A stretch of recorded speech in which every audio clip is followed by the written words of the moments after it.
스바냐 1장 1절부터 13절 말씀 같이 합니다. 아몬의 아들 유다 왕 요시야의 시대에 스바냐에게 임한 여호와의 말씀이라.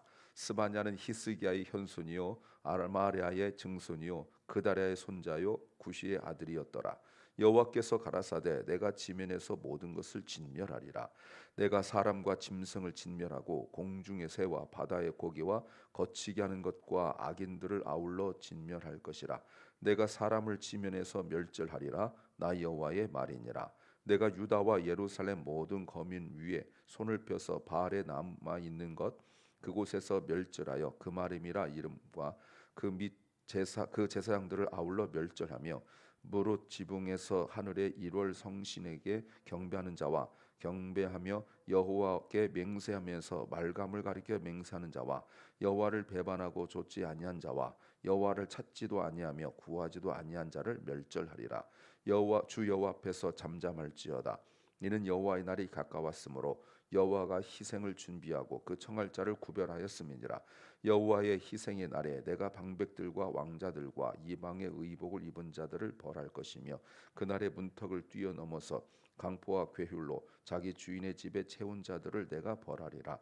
나 여호와가 말하노라. 그날의 어문에서는 곡성이 제2 구역에서는 부르짖는 소리가 작은 산들에서는 무너진 소리가 일어나리라. 막데스 거민들아 너희는 애곡하라. 가나안 백성이 다 패망하고 은을 수운하는 자가 끊어졌습니다. 그때 내가 등불로 예루살렘에 두루 찾아 무릇 찢기같이 가라앉아서 심중에 스스로 이르기를 여호와께서는 복도 내리지 아니하시며 화도 내리지 아니하시리라 하는 자를 벌하리니 그들의 재물이 노략되며 그들의 집이 황무할 것이라. 그들이 집을 건축하나 거기 거하지 못하며 포도원을 심으나 그 포도주를 마시지 못하리라. 아멘. 스바냐는 스바냐가 지었습니다. 1절 말씀에서 보시면 왕인 히스기야의 현손이라고 말하고 있습니다. 특이한 사람이죠. 왕족이었다는 거 특이한 상황입니다. 지금 배경을 보시면 1절에 요시야 시대라, 유다 왕 요시야 시대라라고 말합니다. 이때가 언제냐면 히스기야가 아주 위대한 왕이죠. 신앙적으로나 정치적으로 그 히스기야 다음에 그 두 번의 왕이 지나죠. 그리고 난 이후에 지금 요시야예요. 므낫세와 아몬이 지나고 난 이후에 요시야예요. 그러니까 히스기야가 신앙생활 잘하고 나라도 잘 다스렸는데 그 아들 그리고 그 손주가 나라를 엉망으로 만들고 난 이후에 지금 요시야 시대입니다. 그런데 요시야 시대 중에서도 언제냐면 요시야가 종교 개혁을 일으키는데 종교 개혁 이전이에요. 종교 개혁 이전. 지금 그 시대를 가지고 있습니다. 그래서 오늘 스바냐서가 왜 이렇게 중요하냐면 스바냐 메시지를 선포되고 난 이후에 요시야 왕의 종교 개혁이 일어나기 때문에 오늘 스바냐가 한 시대를 그리고 한 나라를 터닝 포인트 방향을 바꾸는 매우 중요한 역할을 하기 때문에 우리가 스바냐를 깊이 묵상해야 합니다.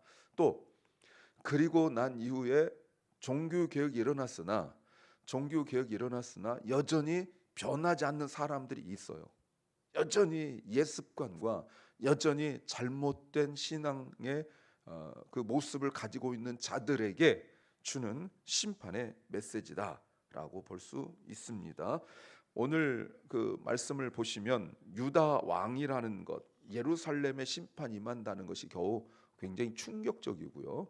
근데 이때가 또 언제냐면 북이스라엘이 멸망하고 난 이후에 BC 주전 722년에 북이스라엘이 멸망했고요.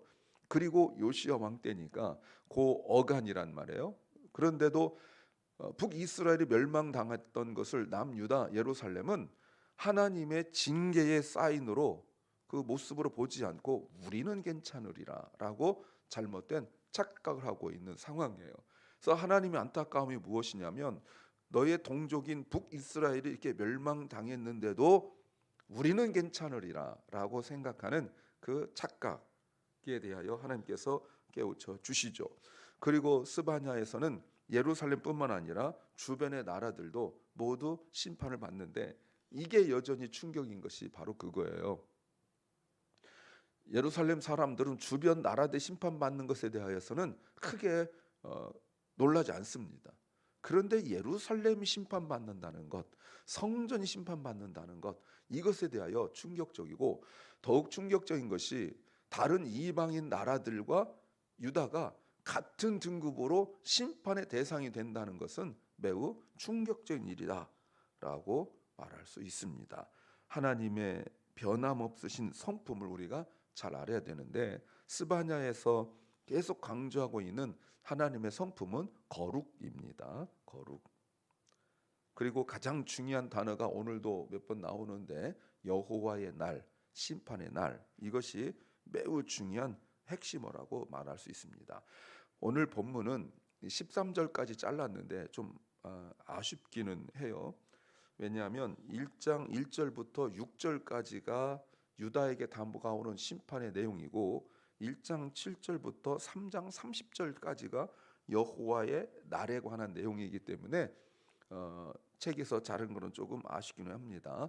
그래서 스바냐 선자는 우리가 회개하고 하나님을 찾을 것을 경고하시는데, 그런데 놀랍게도 심판이 다가오고 있는데 하나님 앞에 신실한 사람이 없다. 이게 가장 충격적이다라는 것이 오늘 본문입니다. 설교 제목은 지금이 아닌 나중에 언젠가 또 기회가 올 것이라고 착각하지 말라. 지금이 아닌 나중에 언젠가 또 기회가 올 것이라고 착각하지 마라. Do not judge that another chance will come later, not now. Do not judge that another change will come later, not now. 신앙생활을 미루고 조금 이렇게 대충 한다고 말할 수 있죠. 이런 사람들의 착각 중에 하나가, 큰 착각 중에 하나가 나중에 언젠가는 기회가 될 것이다 라는 착각이에요. 지금 저래도 나중에 언젠가는 더 잘할 수 있을 것이다. 틀린 말은 아닙니다. 그런데 맞는 말도 결코 아니에요. 그래서 오늘 안 하면 내일 하지 뭐. 지금 안 하면 나중에 하지. 우리가 지금까지 살아오면서 이런 세상적인 일에 늘 익숙해져 왔어요. 공부도 그렇고 운동도 그렇고 모든 것들이 나중에 언젠가라는 것으로 자꾸 미루다 보니까 결국은 이것이 하나님께서 오늘 말씀하신 심판까지 이어진다는 것에 대하여 크게 생각하지 못하고 사는데, 이런 착각에서 벗어나야 되죠. 무엇을 알아야 될까요? 첫째는 회복의 좋은 때를 놓치지 마라. 회복의 좋은 때를 놓치지 마라. Do not miss the good time of recovery. Do not miss the good time of recovery. 오늘 하나님께서 심판하신다라고 말씀하시는데 2절 보세요. 여호와께서 가라사대 내가 땅 위에 모든 것을 다 진멸하리라 라고 말씀하십니다. 그런데 그 내용을 보시면 3절에 사람, 짐승, 공중의 새, 바다의 고기, 거치게 하는 것과 그 다음에 악인까지 진멸한다는 것, 충격적이지만 이해가 돼요. 지면을 다 멸절하겠다라고 말씀하십니다. 그런데 4장을 좀 미리 보시면 4장의 4절부터 보시면 스바냐는 4장이 없죠. 유다와 예루살렘 4절부터 2장 3절까지 보시면 놀랍게도 유다와 예루살렘도 심판당한다는 거예요. 이게 우리한테는 그럴 수 있겠다 싶지만 아까 말씀드린 것처럼 예루살렘 사람들에게는 충격적이고요. 또 이렇게 참 선지자가 설교를 하고 메시지를 전할 때 그걸 받아들이겠습니까? 안 받아들이죠. 왜?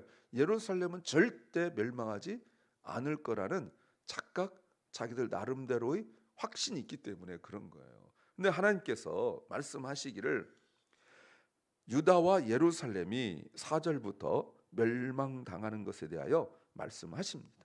내가 유다와 예루살렘 모든 사람들 위에 심판의 손을 펴겠다 라고 말씀하세요. 여기에 포함된 사람들 우리가 조금씩 보겠지만 우상 숭배하는 사람들, 그리고 그 귀족들, 그리고 왕족들, 9절에 보시면 강포한 자들, 그리고 10절부터 보시면 상인들, 그리고 12절 13절에 보면 아무런 무관심한 자들, 하나님에 대하여 어떤 기대도 없고 혼자 스스로 힘으로 살아간다고 생각하는 자들, 우리가 데살로니가 후서 전서에 보았던 규모 없는 자들이라고 말할 수 있습니다. 2절 3절에 하나님께서 내가 다 제거하겠다, 다 없애버리겠다, 이 말을 이렇게 말했지만 죽인다라는 표현 아닙니까? 두 가지예요. 죽임을 당하든지 아니면 포로로 잡혀가든지, 지금 그거를 우리가 알 수 있는 거죠. 여러분, 멸망이에요. 우주적 종말이 올 거예요. 하나님께서 지금 말씀하시는데 가만히 다시 한번 보시기 바랍니다. 이게 그냥 보면 잘 안 보이는데 좀 자세히 보시면 뭔가 특징이 나온다는 것, 3절에 뭔가 특징이 나온다는 것 알 수가 있어요. 그게 뭡니까? 이게 뭐죠? 창조의 역순이에요. 창조의 역순. 하나님께서 처음에 창조하실 때 창조의 순서가 있었다고요. 사람이 맨 마지막에 창조하셨죠. 그다음 그 전에 공중의 새 이렇게 같지 않습니까? 그런데 창조의 역순으로 하나님께서 멸망하고 계신다. 사람 멸망하고 짐승, 그리고 공중의 새, 바다의 고기, 그래서 창조의 역순으로 멸망해요. 자, 이거 한번 가만히 보세요. 그러면 창조의 역순이니까 하나님께서 6일 동안 천지를 창조하실 때 마지막 날에 인간을 창조하셨는데 그 역순으로 하나님께서 멸망시켜 나가면 남은 게 뭐가 될까요? 1장 2절에 흑암, 공허, 이거밖에 안 남아요. 혼돈. 그러니까 이제 그들이 겪을 일이에요. 하나님을 떠난 자, 멸망당한 자, 하나님을 떠난 자, 거역한 자들, 불송한 자들이 겪은 일이 혼돈, 암흑, 그리고 공허예요. 이게 멸망의 모습이죠. 세상 무너지는 것을 그들이 경험하게 될 것입니다. 하나님께서 천지를 창조하시고 늘 보시기에 좋았다라고 말씀하셨는데 그 보시기에 좋은 것들을 하나님께서 하나씩 하나씩 없애 나가시는 거예요. 그러면요, 이전의 모습으로 돌아가요. 그러면 이렇게 창세기 1장 2절의 모습으로 돌아가면 그들이 할 수 있는 것이 뭘까요? 아무것도 없어요. 그래서 이렇게 말씀을 들을 이때가 회복의 때예요. 이걸 놓치면 안 돼요. 나중에 언젠가 때가 되면 그거는 인간적인 생각이고 사탄의 생각이에요.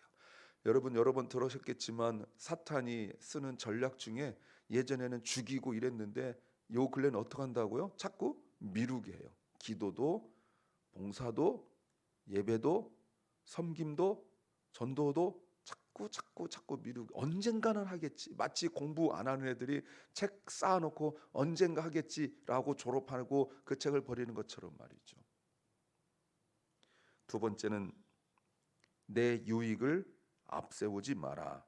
내 유익을 앞세우지 마라. Do not put your own benefits first. Do not put your own benefit first.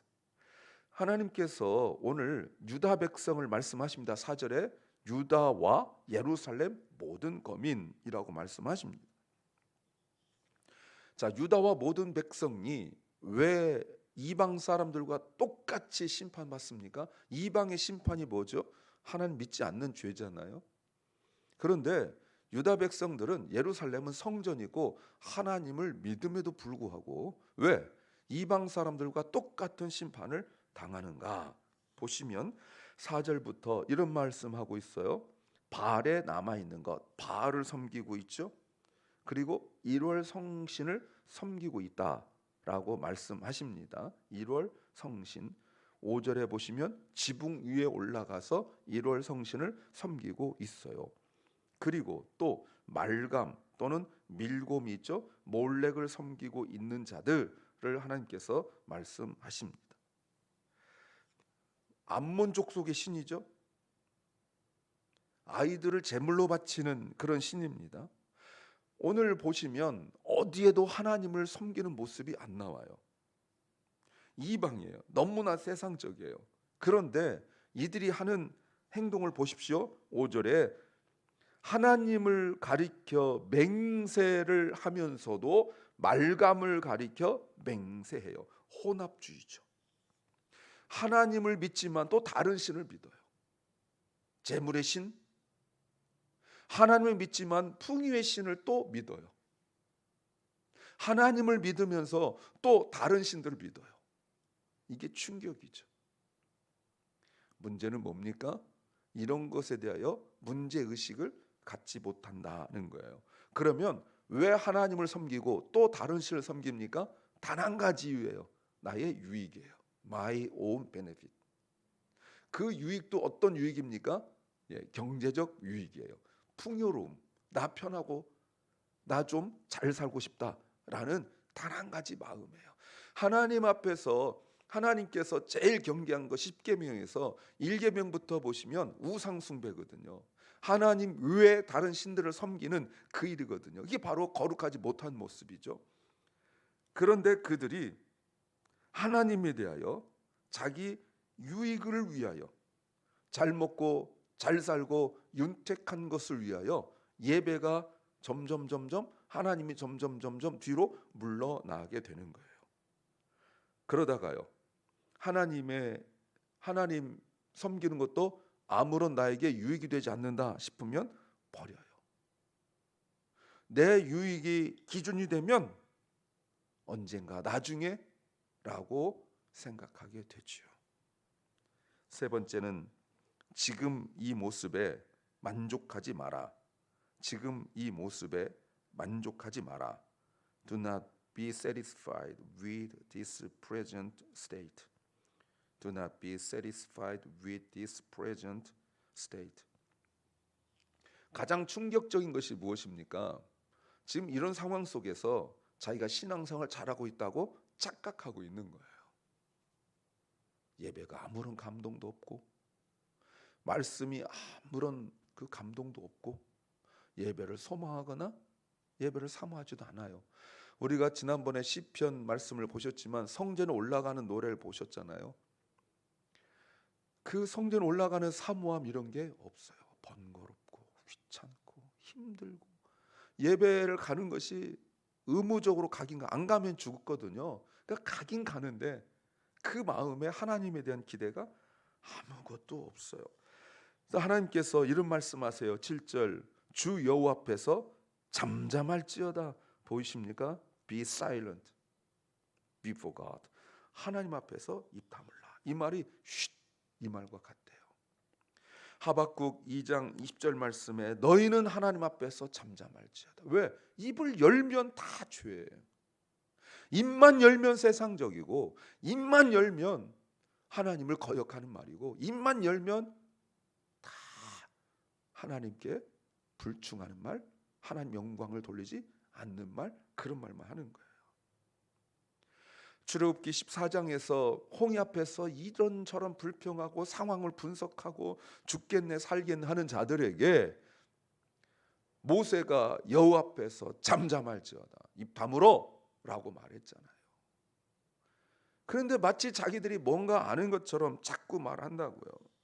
이런 자들 보십시오. 어떤 자들인지 보세요. 하나님께서 말씀하세요. 여호와의 날이 가까웠는데 8절에 방백들 그 다음에 왕자들이 있습니다. 왕자들, 왕족들이에요. 이방의 의복을 입은 자들. 여러분, 아버지는 종교개혁을 일으키는데 그 아들들이 이렇게 너무 세상적이에요. 아버지는 생명 걸고 종교개혁을 일으키는데 그 아들들이 너무나 이방 신에 함몰돼 있고 거기에 우상 숭배하고 있다는 거예요.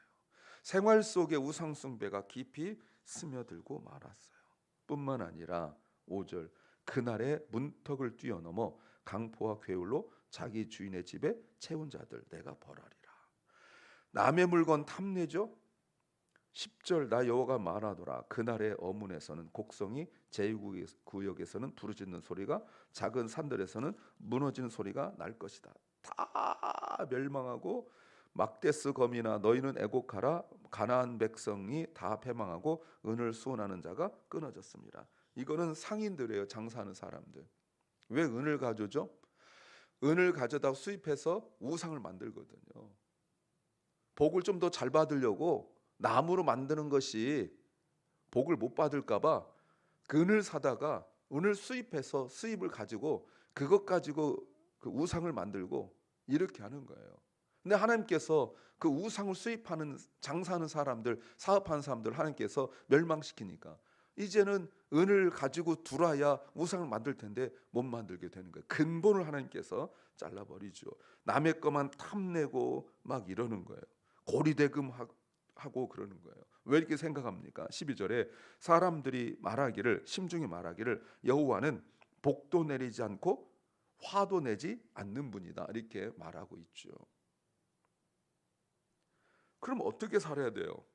자기 힘으로 살아야 되는 거예요. 무슨 짓을 해서라도 잘 먹고 잘 살아야 된다는 거예요. 결국 하나님께서 하신 말씀 13절 말씀 보세요.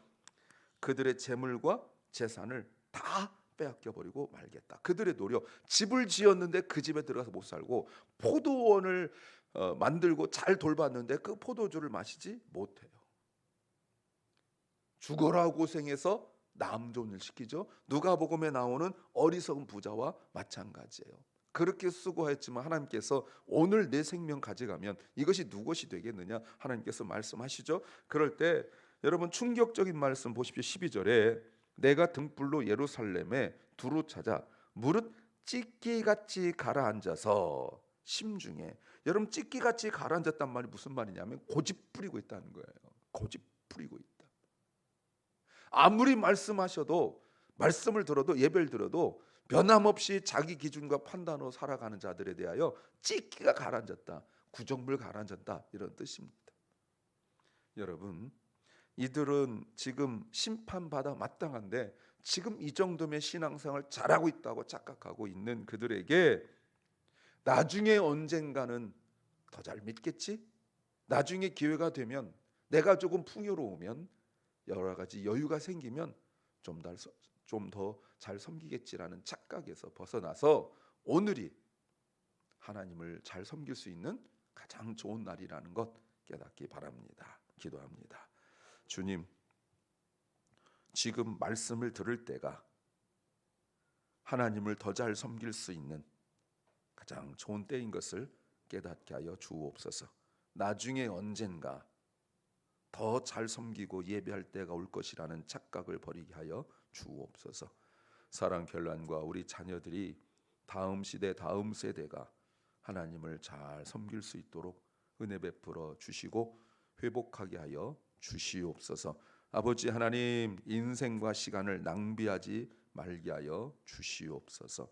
오늘도 병중에 연약한 성도들 몸이 아프고 마음이 아파 지친 심령들을 주님이 회복하여 주시어서 주님을 잘 섬길 수 있도록 한 번 더 기회를 주시옵소서. 오늘 하루를 주께서 우리에게 주신 줄 믿습니다. 아버지 하나님 영혼들을 만나게 하시고 주님 앞에 인도할 수 있는 귀한 역사 성령의 역사 베풀어 주시옵소서. 예수님 이름으로 기도하옵나이다. 아멘. 하늘에 계신 우리 아버지여 이름이 거룩히 여김을 받으시오며 나라 임하옵시며 뜻이 하늘에서 이룬 것 같이 땅에서도 이루어지이다. 오늘날 우리에게 일용할 양식을 주옵시고 우리가 우리에게 죄 지은 자를 사하여 준 것 같이 우리 죄를 사하여 주옵시고 우리를 시험에 들게 하지 마옵시고 다만 악에서 구하옵소서. 대개 나라와 권세와 영광이 아버지께 영원히 싸움나이다. 아멘.